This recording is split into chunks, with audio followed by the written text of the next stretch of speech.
Hi hello friends, Namakkal போலாமா? இன்றைக்கி நாமக்கல் போகிறதுக்கு ரீசன் என்னென்னா, என்னோட உடன்பிறப்பு நம்பர் 1, அதாவது என்னோட பெரிய அண்ணா. நம்ம வீட்டில் ஒரு நல்ல விஷயம் நடக்கிறதா இருந்துச்சு. அதாவது நம்ம கோவில் கும்பாபிஷேகம், குலதெய்வ கோவில் கும்பாபிஷேகம் நடக்கிறதா இருந்துச்சு.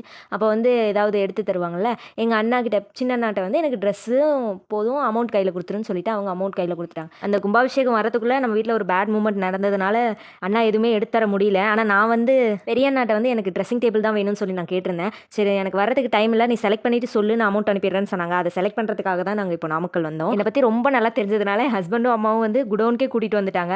இந்த பிள்ளை இந்த கடைக்கெல்லாம் கூட்டிகிட்டு போனால் கண்டிப்பாக நான் செலக்ட் பண்ண மாட்டேன், எப்படி இருந்தாலும் 2-3 கடை ஏறி இறங்கிடுவேன், இங்கேயே எல்லா ஆப்ஷன்ஸும் இருக்கும், ஒழுங்காக இங்கேயே எடுத்துகிட்டு வந்துரு அப்படின்னு சொல்லி கூட்டிகிட்டு வந்துட்டாங்க. பார்த்தோம், நம்ம பட்ஜெட்குள்ளே நிறையா இருந்துச்சு, நம்ம பட்ஜெட்டை விட கம்மியாகவும் இருந்துச்சு, எக்ஸ்ட்ராவும் இருந்துச்சு. ஆனால் நம்ம பட்ஜெட்டை விட எது எக்ஸ்ட்ரா இருக்கோ அதுக்கு தான் நம்ம கண்ணு போகுமே.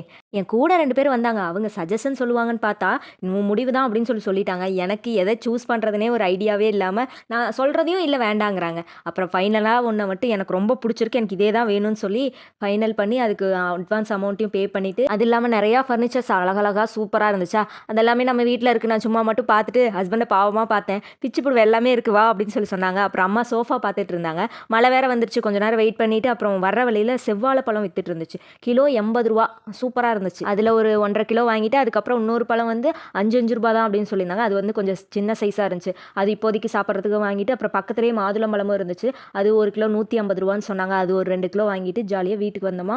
வர வழியில் பார்த்தா கார்டன் இருந்துச்சு. அம்மா வந்து ரோஸ் செடி வாங்கிட்டு போகலாம், வீட்டுக்கு முன்னாடி எம்டியாக தானே இருக்குது, சரி வச்சு விடலான்னு சொல்லி சூஸ் பண்ணிட்டு இருந்தாங்க. போன உடனே எனக்கு ஒரு ரோஸ் செடி ரொம்ப பிடிச்சிருந்துச்சு, அதை தான் ஃபஸ்ட்டு சொன்னேன். அப்புறம் அங்கேயும் இங்கேயும் சுற்றி பார்த்துட்டு நான் சொன்ன ரோஸ் செடியே செலக்ட் பண்ணிவிட்டு ஜாலியாக வீட்டுக்கு வந்துட்டோம்.